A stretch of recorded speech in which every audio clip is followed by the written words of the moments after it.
Hello बच्चों, मैं मधुबाला श्रीवास्तव, सहायक अध्यापिका, राजकीय बालिका इंटर कॉलेज रायबरेली से।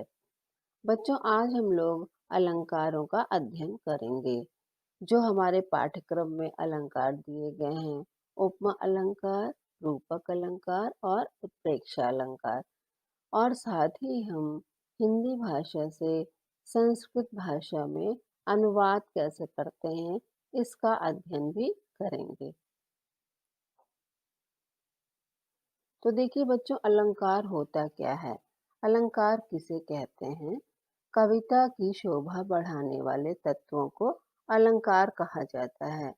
अलंकार अर्थात आभूषण, सजावट या साज सज्जा।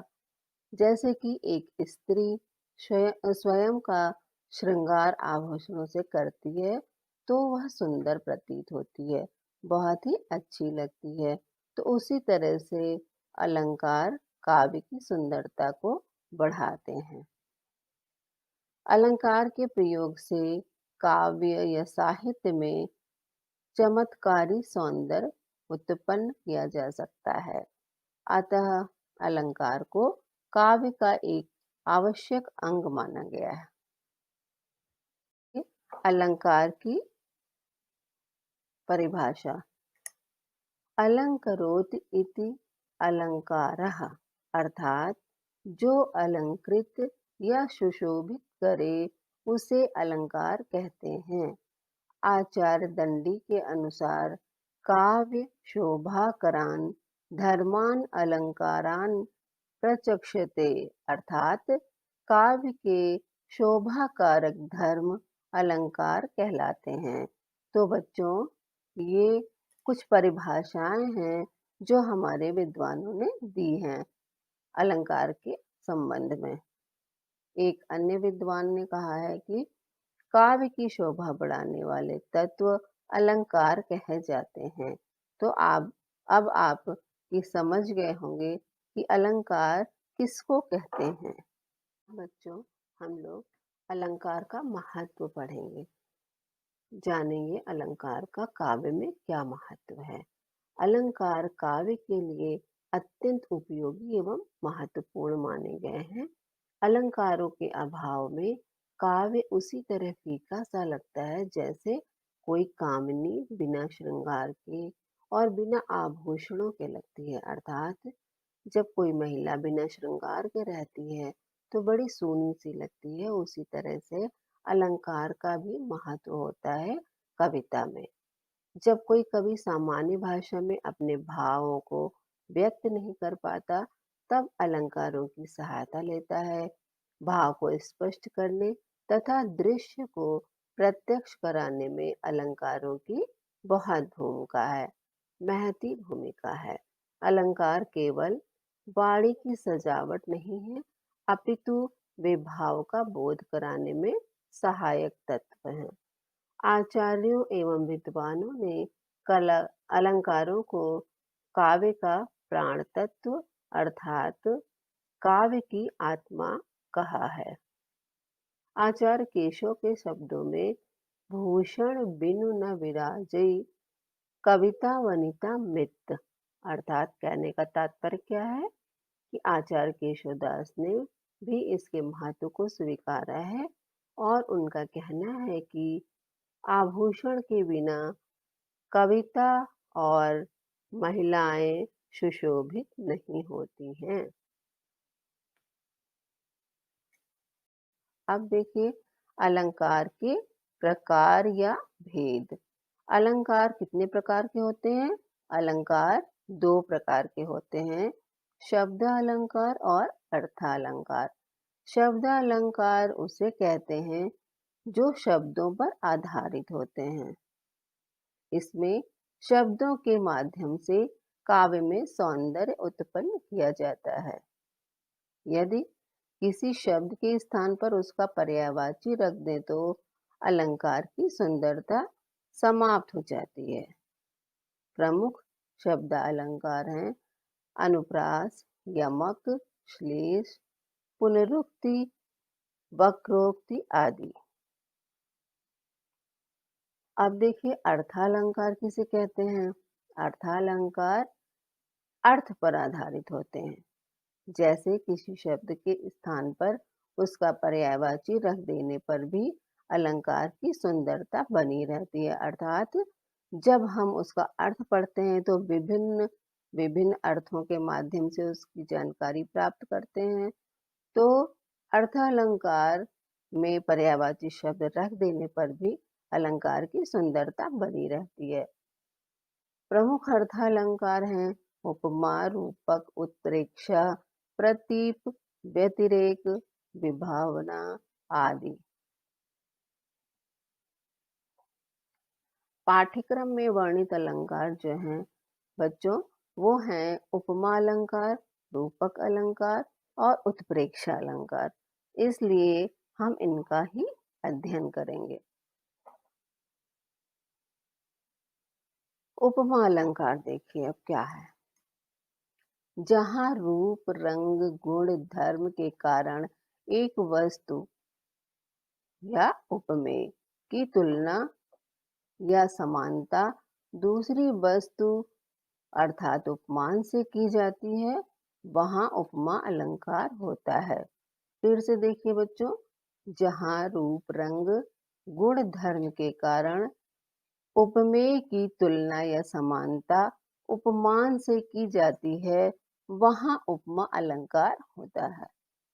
अब देखिए इसका उदाहरण क्या है। जैसे पीपर पात सरिस मन डोला। अब देखिए कि पीपर पात सरिस मन डोला, इसमें उपमा कैसे हुई। तो देखिए कैसे इसमें उपमा अलंकार होता है। सबसे पहले हम अब देखेंगे कि उपमा अलंकार के कितने अंग हैं और कैसे वो इसमें समाहित हैं। अब पीपर पात सरिस मन डोला में पीपल के पत्ते की तुलना मन डोलने के समान की गई। पीपल का पत्ता कैसे डोलता है, हिलता है, और हमारा मन भी चलायमान रहता है, हिलता डुलता रहता है। तो उस संबंध में कहा गया है कि उपमा अलंकार में 4 अंग होते हैं। पहला उपमेय, फिर उपमान, तीसरा है साधारण धर्म और वाचक शब्द। तो पहले देखिए उपमेय क्या होता है। वह वस्तु अथवा व्यक्ति जिसकी किसी दूसरी वस्तु या व्यक्ति से तुलना की जाती है उसे उपमेय कहते हैं। जैसे कि हमने जो उदाहरण लिया है पीपर पात सरिस मन डोला, तो उसमें जो मन शब्द आया है वो बच्चों उपमेय है। और उपमान क्या होता है। देखिए जिस वस्तु अथवा व्यक्ति से उपमेय की समानता की जाती है उसे उपमान कहते हैं।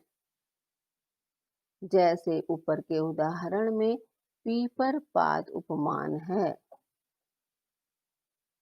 जिस वस्तु से या व्यक्ति से उपमेय की समानता बताई जाती है। तो यहाँ पे मन की समानता किससे बताई गई है। पीपल के पत्ते से, पीपर पात से। इसलिए पीपर पात उपमान है।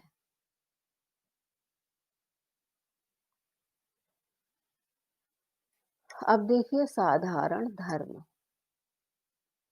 साधारण धर्म क्या है। वह गुण जिसके कारण उपमेय तथा उपमान में समानता दिखाई जाए वह साधारण धर्म कहलाता है। जैसे ऊपर के उदाहरण में डोला साधारण धर्म है, अर्थात हमारा मन भी डोलता है और पीपल का पत्ता भी डोलता है। तो डोला शब्द साधारण धर्म है, दोनों के लिए समान है। अब आता है वाचक शब्द। उपमा अलंकार का चौथा अंग है ये।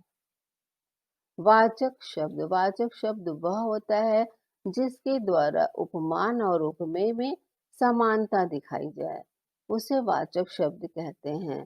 जैसे ऊपर के उदाहरण में सरिस वाचक शब्द है। पीपर पात सरिस मंडोला, अर्थात सरिस वाचक शब्द है इसमें। कोई अन्य उदाहरण हम लेते हैं जैसे, तो वहां पर समान, सा जैसे शब्द लगे होते हैं, तो वो शब्द वाचक शब्द कहलाते हैं। जैसे उसका मुख चंद्रमा के समान है, तो यहाँ पे जो समान शब्द आएगा वह वाचक शब्द है। तो सा, समान, उसकी तरह, तो ये सारे शब्द वाचक शब्द कहलाते हैं। अब देखिए बच्चों, उपमा अलंकार के बाद रूपक अलंकार। रूपक अलंकार किसे कहते हैं? जहाँ उपमेय में उपमान का भेद रहित आरोप होता है, वहां रूपक अलंकार होता है। समझ में आया? जहाँ उपमेय में उपमान का भेद रहित आरोप हो, वहां रूपक अलंकार होता है। रूपक अलंकार में उपमेय तथा उपमान में कोई भेद नहीं होता है। ऐसा लगता है कि उपमेय ही उपमान है। जैसे, चरण कमल बंदो हरे राई। अब इस उदाहरण में देखिए, उपमेय चरण में उपमान कमल का आरोप किया गया है। ऐसा लगता है कि उनके चरण को ही कमल मान लिया है, तो इसलिए चरण रूपी कमल। तो यहाँ पर रूपक अलंकार प्रयुक्त किया गया है। अब देखिए, तीसरा अलंकार जो हमारे पाठ्यक्रम में सम्मिलित है बच्चों, वो है उत्प्रेक्षा अलंकार। उत्प्रेक्षा का अर्थ है कल्पना। जहाँ उपमेय में उपमान की कल्पना या संभावना की जाती है, वहाँ उत्प्रेक्षा अलंकार होता है। जनु, मनु, जानो, मानो, जनहु, मनहु आदि शब्द आने पर उत्प्रेक्षा अलंकार को पहचाना जा सकता है। उत्प्रेक्षा अलंकार बहुत ही सरल होता है और इसको हम लोग इन शब्दों के माध्यम से पहचान सकते हैं। जहाँ पर जनु, मनु, जानो, मानो ये शब्द लगे होते हैं, इसका मतलब है कि वहां पर उत्प्रेक्षा अलंकार है। जैसे उदाहरण के लिए हम लोग देख सकते हैं कि सोहत ओढ़े पीतु पटु, श्याम सलोने गात, मनो नील मणि शैल पर, आतप परियो प्रभात। तो इस दोहे में पीतु पटु में आतप तथा श्याम सलोने गात में नीलमणि शैल की संभावना प्रकट की गई है। ऐसा लगता है कि पीत पटु में, पीले कपड़े में, आतप की और श्याम सलोने गात में कृष्ण के सांवले शरीर को नीलमणि शैल से, नीलमणि शैल कैसा होता है? नीले रंग का पर्वत होता है। तो कृष्ण के शरीर को जो सांवले रंग के हैं, उस उनको नीलमणि शैल समझ लिया गया है, उनकी संभावना प्रकट की गई है और मनो शब्द का प्रयोग होने से यहाँ पर उत्प्रेक्षा अलंकार है। तो बच्चों, जहाँ पर जनु, मनु, जानो, मानो, जनहु, मनहु ऐसे शब्द आते हैं, तो वहां पर उत्प्रेक्षा अलंकार को हम तुरंत पहचान लेते हैं। अब देखिए, संस्कृत व्याकरण का अनुवाद का भाग। अनुवाद आपको सीखना है। हिंदी से संस्कृत में अनुवाद कैसे करें? सबसे पहले हम ये जानें कि अनुवाद क्या होता है। अनुवाद बच्चों उसे कहते हैं जो एक भाषा को दूसरी भाषा में बदलने की क्रिया होती है। अर्थात एक भाषा को दूसरी भाषा में बदलने की क्रिया का नाम अनुवाद है। हिंदी को संस्कृत में बदलना संस्कृत अनुवाद कहलाता है। संस्कृत अनुवाद में कर्ता, क्रिया, कर्म आदि शब्दों के प्रयोग में किसी निश्चित क्रम की अनिवार्यता नहीं होती है। वाक्य की सुंदरता के लिए यदि पहले कर्ता फिर कर्म और अन्य शब्दों में क्रिया का प्रयोग किया जाता है तो उत्तम होता है।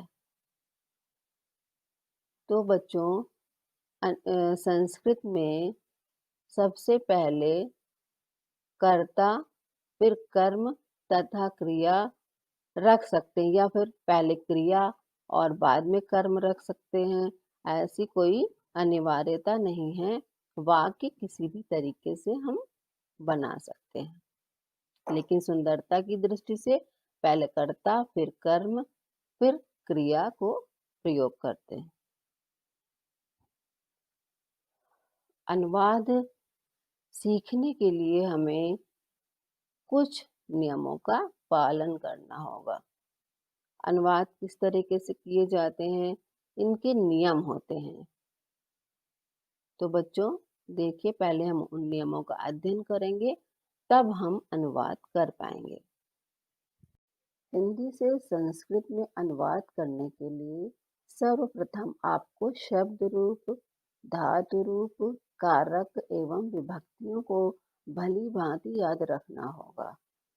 अनुवाद के कुछ नियम होते हैं जो इस प्रकार हैं।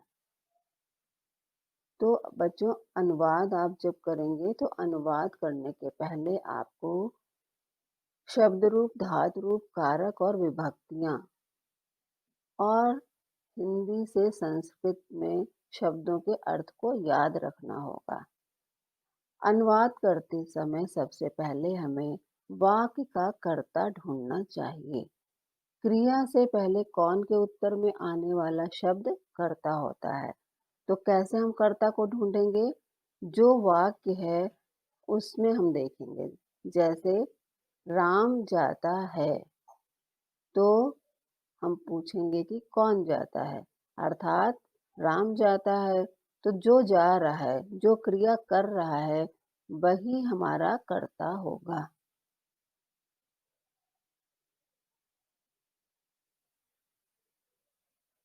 अब देखिए, कर्ता यदि एक वचन में हो तो क्रिया भी एक वचन की लगेगी।